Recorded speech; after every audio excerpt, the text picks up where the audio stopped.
Hi guys, I'm Joe, and I'm here with a very special replay of the mirror match. It's something that I come across extremely rarely on Cockatrice. Despite Merfolk's increasing popularity in the modern format, for whatever reason, I virtually never see it on Cockatrice. I think literally the last time I played a mirror match was something like 3 months ago, if I'm remembering correctly. I don't think I have a single video of the mirror match on my channel yet, and I must have around 100 videos by now. I mean, I play Cockatrice every day, and I try to upload every week, and you guys haven't seen any mirror matches, so that's about how rarely it comes up, which I'm actually pretty thrilled about. I think it pretty much has to be the single stupidest mirror match in any format of Magic since the game's inception. It virtually always boils down to whoever's on the play winning. Both players are always going to have Island Walk Lords. Both players are pretty much always going to have islands. And then it just comes down to whoever plays the most creatures the fastest. And again, that's 9 times out of 10 going to be the person who's on the play. So with all of that having been said, let's go ahead and look at the opening hands. The opponent was a great sport, so we both had a good time, I think, despite the overall stupid dynamics of the matchup. The opponent has an island and an AEther Vial, curving into Cursecatcher and Silvergill, which is always very nice. He's got a second copy of Silvergill, so this hand looks really solid. The only weak links are the Spreading Seas, which is obviously weak against my 2 islands. And Lord of Atlantis is actually pretty terrible in this matchup, or I should say, not strictly terrible, just incredibly awkward, because he actually says other Merfolk get +1/+1. You'll note it doesn't say other Merfolk you control. So if the opponent plays this guy out, then all my Merfolk suddenly have +1/+1 and Island Walk. So it doesn't just help your creatures, it helps your opponent's creatures as well, and that's not something you really want your creatures to be doing. So this card just gets kind of stupid and makes the matchup that much dumber. So yeah, but going in blind, not knowing what the matchup is, this is an easy keep, and actually I have to assume if the opponent knew that he was playing against the mirror match, he would still keep this hand. Turn 1 AEther Vial with 2 Silvergills is pretty hard to mulligan, and actually probably just incorrect to mulligan. Looking at my side of things, pretty similar setup. I've got an island and an AEther Vial, 2 islands actually. Dismember can be good in the matchup, but being on the draw, I'm always going to be on the back foot, and paying 4 life to cast Dismember is a bigger cost in this matchup than in some other ones, just because the pressure on my life total is so great. Harbinger can be potentially great because it can bounce something like a Reejerey and just be a big tempo swing.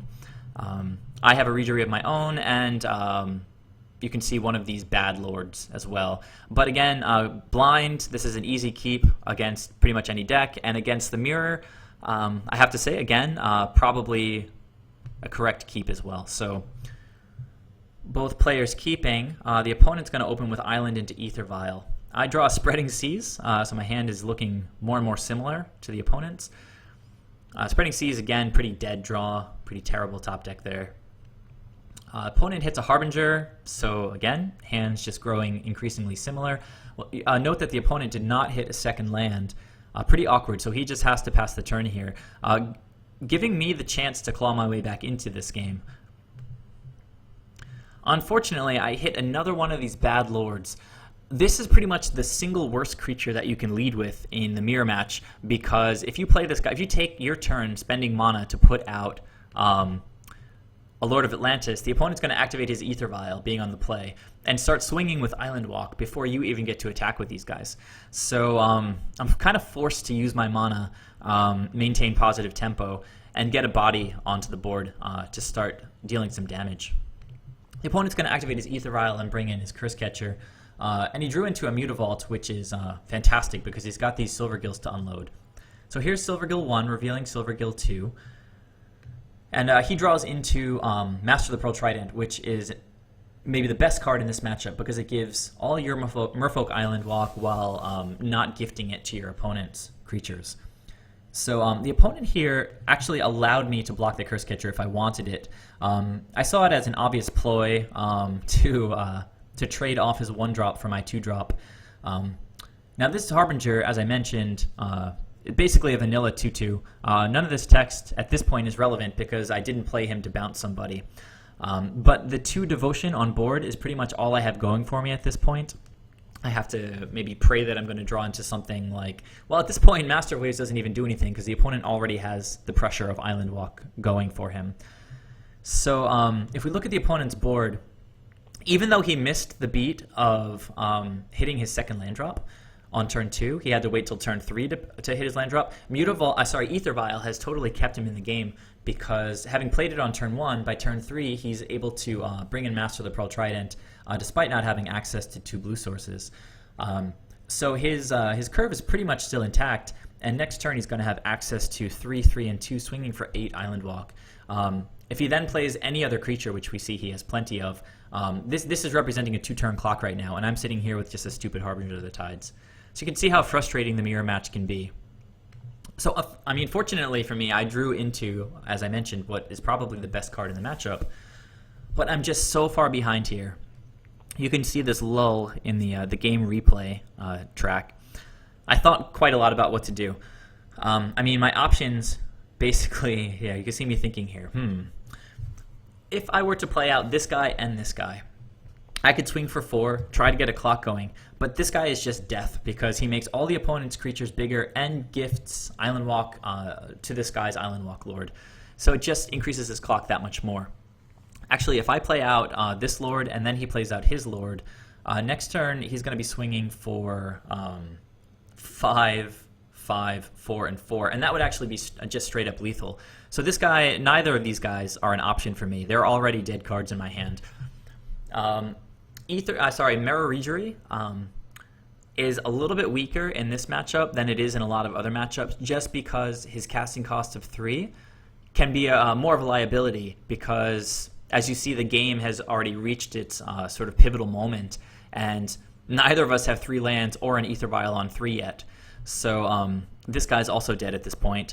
This card doesn't really do very much. I can take him off of a Mutavault, but he's still totally in control with his clock. Swinging for 5 with Island Walk at least next turn. If I put in this guy this turn and swing for 3, I mean, yeah, the opponent, I start to do some damage to him, but then what am I going to do next turn? Maybe I take Aether Vial up to 3, and then I can still only really swing with this guy next turn for 4. My clock is so slow. So I realize I'm just so far behind here. If there's an opportunity to, just even an outside opportunity to potentially blow out the opponent and try to gain some level of parity on the board, I have to take it. So I saw an opportunity, having drawn this Lord. If I just pass the turn to the opponent, I'll be able to cast Dismember on his Island Walk Lord, having mana up to pay for his Cursecatcher. At that point, I'll be able to block one of his 2/2s, probably Mutavault, just to sort of further limit his access to mana. Block his Mutavault, and then bring in my own Master of the Pearl Trident to make my Harbinger bigger and just eat his Mutavault. If that line of play came off perfectly, just assume the opponent only has Spreading Seas in his hand or something, then I would be left with a Master of the Pearl Trident and a Harbinger of the Tides on my side of the board, and the opponent would be only left with a Silvergill Adept and a Cursecatcher. And I would have pretty much even the board out. I can take my Aether Vial up to 3 next turn, get the Reejerey on the table, and start actually doing some stuff. So that was definitely going to be my best line. So finished thinking it over. Tell the opponent I'm thinking about it. Very frustrating position. Just having to pray that the opponent doesn't have anything on his turn. So I pass it to him, and I guess he's surprised that I didn't do anything at all. So he actually drew another Mutavault, so it actually would have been extra useless to cast this Spreading Seas. It's worth mentioning that giving the opponent a second blue source by turning off his Mutavault can be the wrong move. Even though the Mutavault is a threat, giving the opponent 2 blue mana when he doesn't already have it can open up potentially a lot of things in their hand. We can see the opponent currently has 2 creatures that cost 2 blue each, and as it stands, he can't actually cast any of those. He has to use Aether Vial for them. So especially having drawn the other Mutavault, we see how poor Spreading Seas can be in the matchup. So the opponent goes to attacks. He activates the Mutavault. Pretty much does exactly what I expected him to do, apart from swinging with the Master of the Pearl Trident. Now, as I mentioned, I come across the mirror match really, really infrequently, and so I kind of crossed my wires here and mixed up my sequencing. The opponent passed the blocks, so my plan here is to block the Mutavault, but of course he has Island Walk.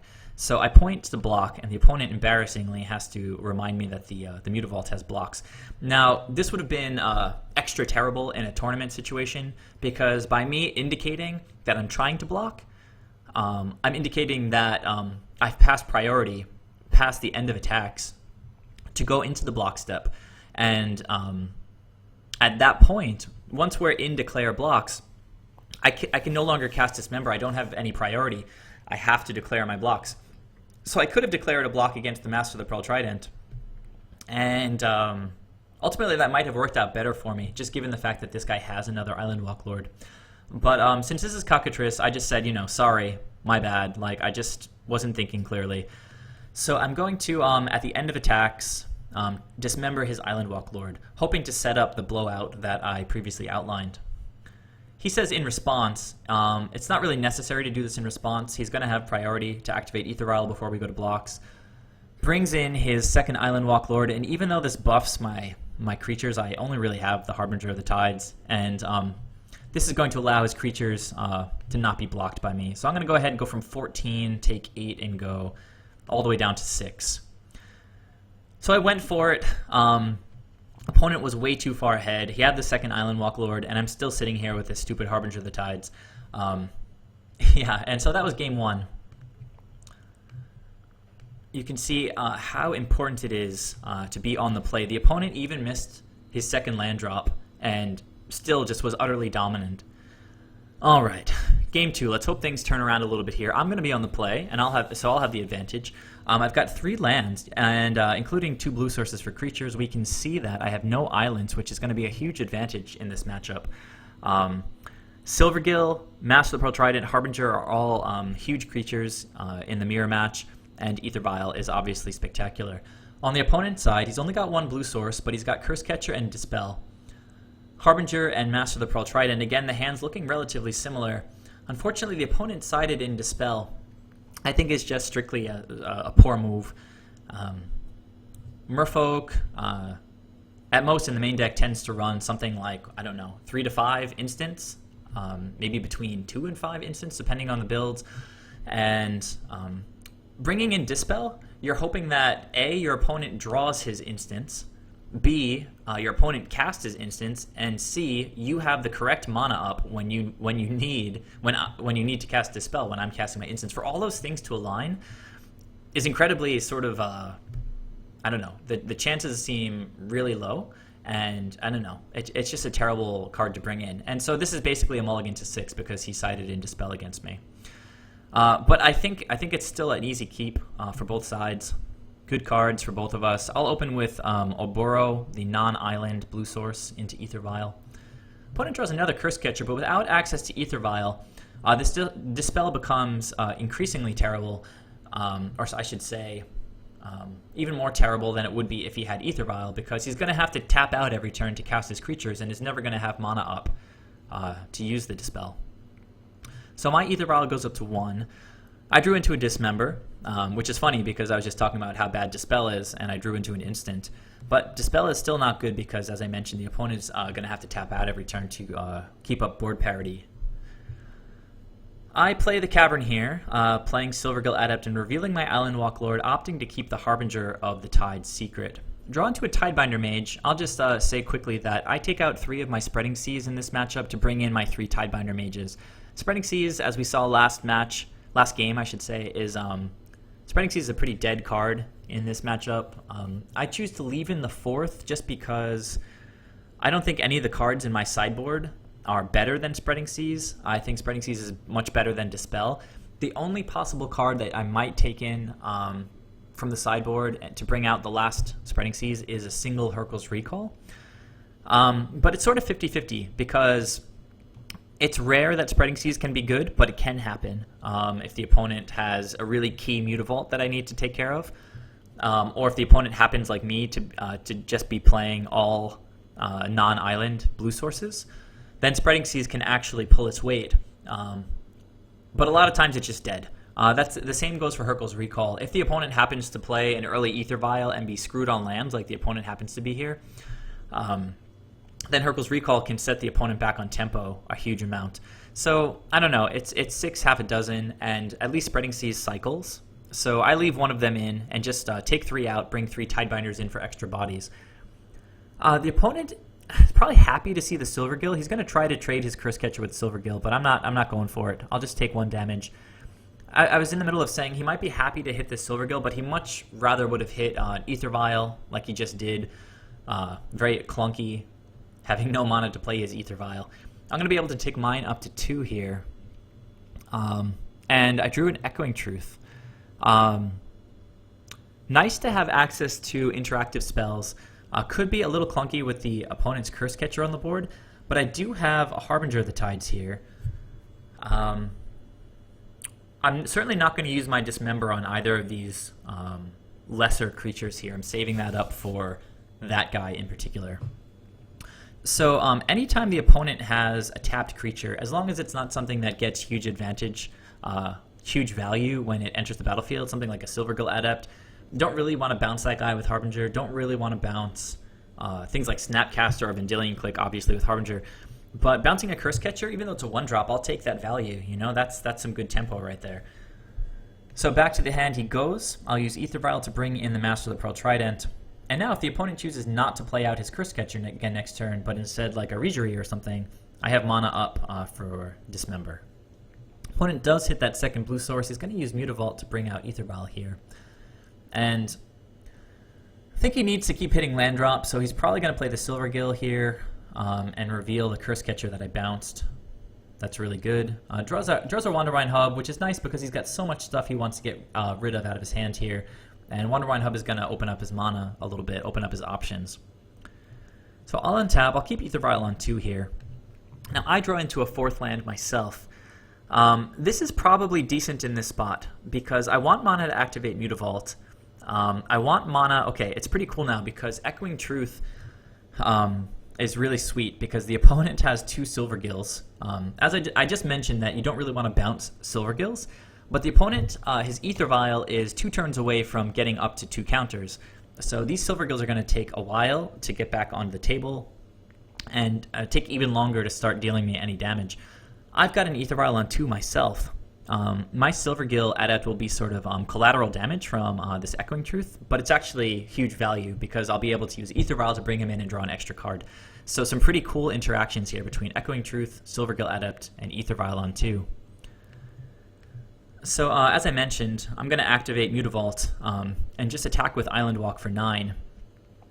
The opponent mentioned here that he's jealous of me and all my non-islands right now. I had a video recently talking about how Merfolk players should never be afraid of Blood Moon, and that's pretty much the only card that would give us any reason to play a ton of basic islands in the deck. I mean, if we had the option of playing 4 Wanderwine Hubs, I think I mentioned earlier, Merfolk is getting more and more popular in Modern, and just gifting your opponent Island Walk, like on turn 1 or turn 2 with a basic island, is something that you'd love to avoid against an extremely popular deck in the format. And then, you know, the normal rationale applies as well.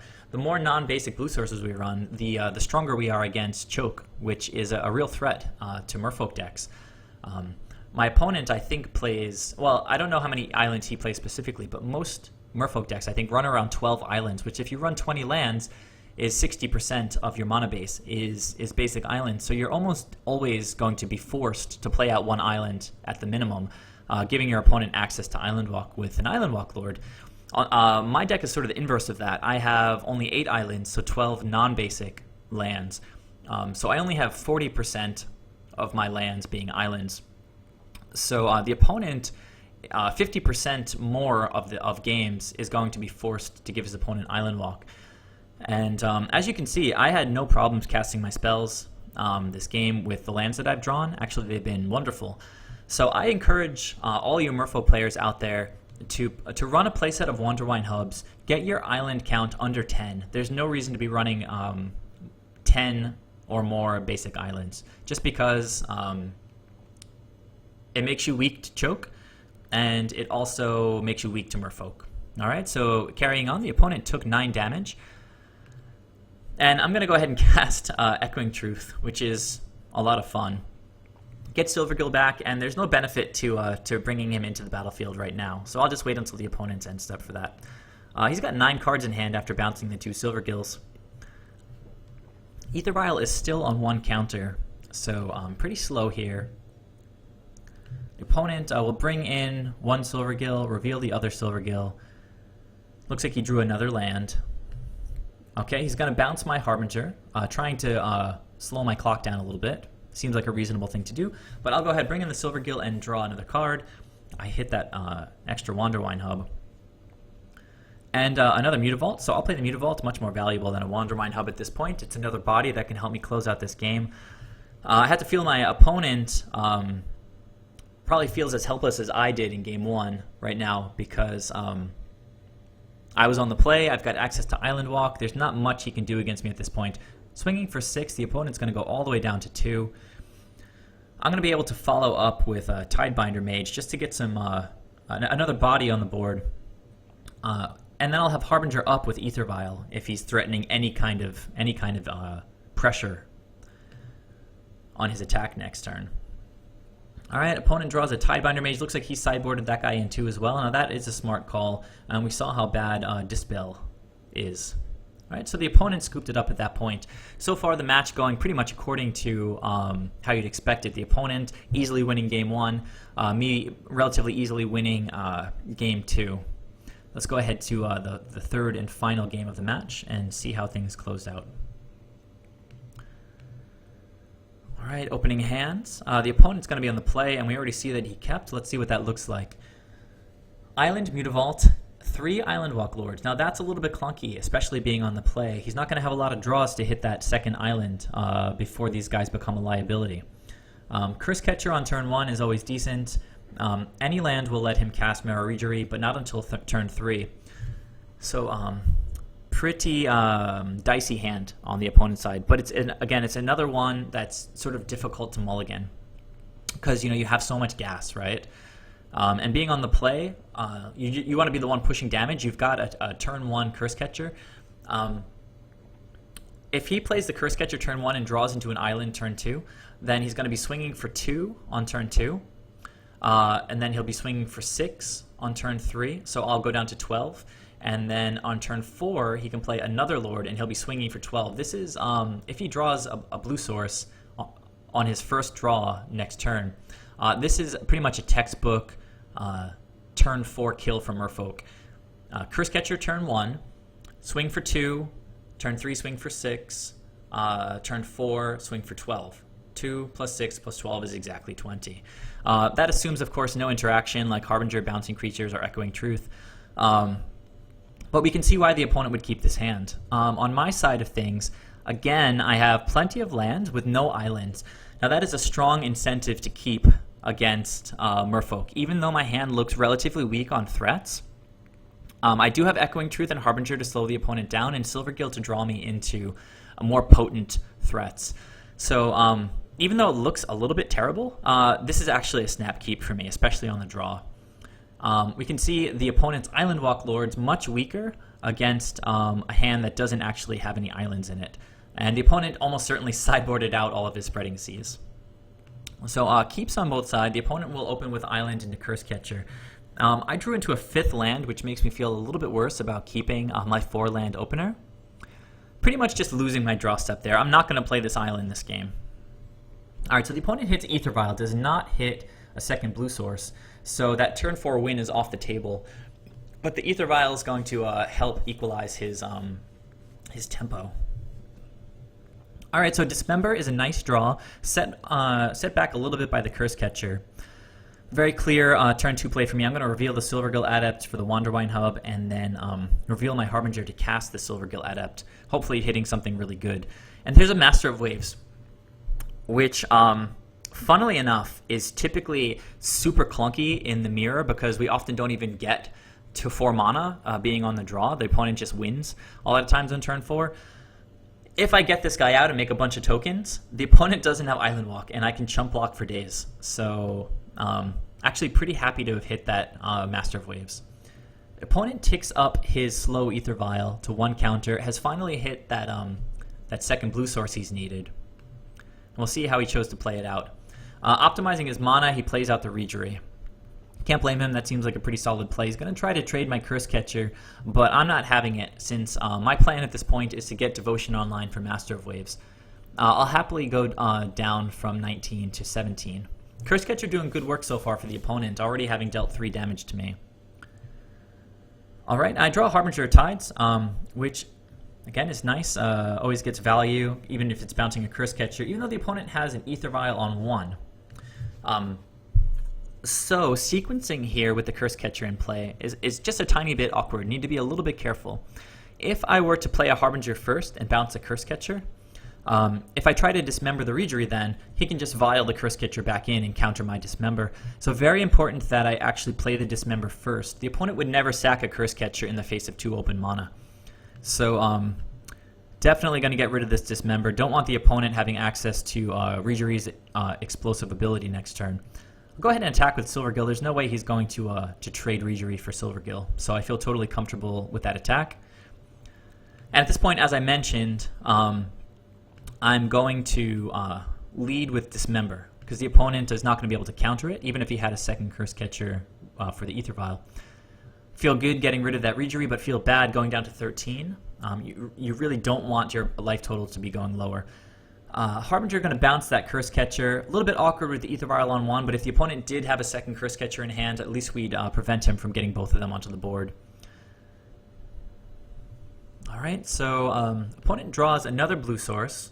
Probably something that they're not very particularly unhappy with, since they have so much heat in their hand right now. So, Island Walk Lord, typically very good in the matchup, but not right now, since they don't have Island Walk. Opponent swings here and is going to bring in another Island Walk Lord. I'm going to take 7 off of this attack. 3 and 4. Let's see, I think that I went from 13 all the way down to 6. Opponent's got a lot of pressure, but I feel pretty good about this Master of Waves here.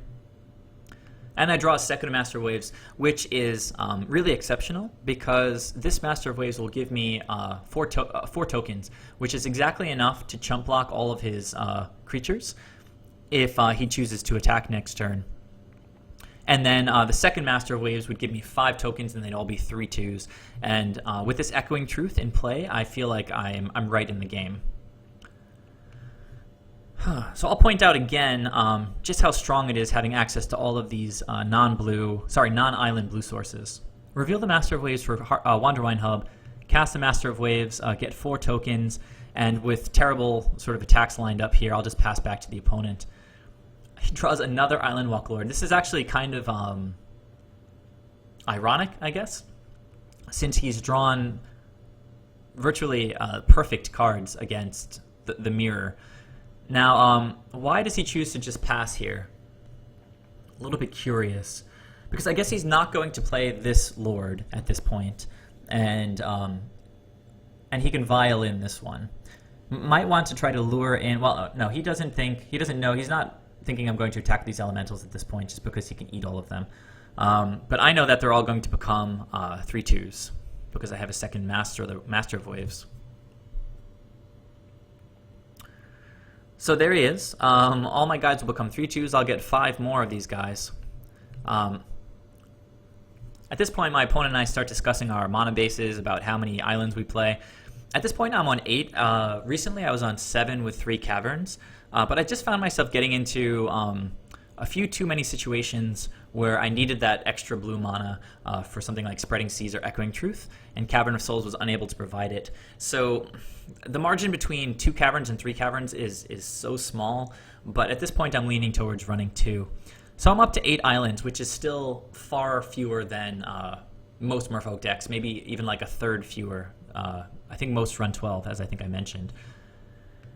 So, yeah, let's go ahead and fast forward through some of this. I have no reason to attack here. I feel like with the Vial up, the opponent is probably representing something. I didn't quite expect a third Master of the Pearl Trident, which is insanely strong in the mirror, but I've got more than enough blockers at this point. Draws an island, and let's see. At this point, I mentioned to the opponent that I have a that I have a YouTube channel if he wants to check it out, and he's surprised that I'm the Merfolk Joe. So I was very flattered that there are people actually watching, and the guy seemed to really appreciate the videos, which again was very flattering. I have to say that knowing that people watch and enjoy the content just makes me feel great. It makes me feel like it's worthwhile to do what I've been doing. So just fast forwarding through some of these comments about my thoughts during the match. I think he might just be scooping it up. I think it's probably correct at this point. He doesn't know I have this Echoing Truth, but it's just like a huge blowout at this point. So yeah, pretty interesting mirror match. The first two games, even though it was very clear, sort of a textbook, in the sense that the opponent on the play easily won game one, me on the play easily winning game two. Game three, super interesting with the Master of Waves coming into play in a big way, with the opponent not having Island Walk despite having access to 3 Island Walk Lords because of the particular lands that I happen to draw and play this game. So thanks very much, guys. As usual, please share any comments you might have. I assume all of you share my point of view that the mirror is just the worst, the stupidest possible matchup. So I don't know. Let me know your thoughts anyway, even though I probably understand them already and agree with them. Please subscribe if you haven't already. I very much appreciate all the new subscriptions that I get. And that's about it. I'll catch you guys next time. Thanks again.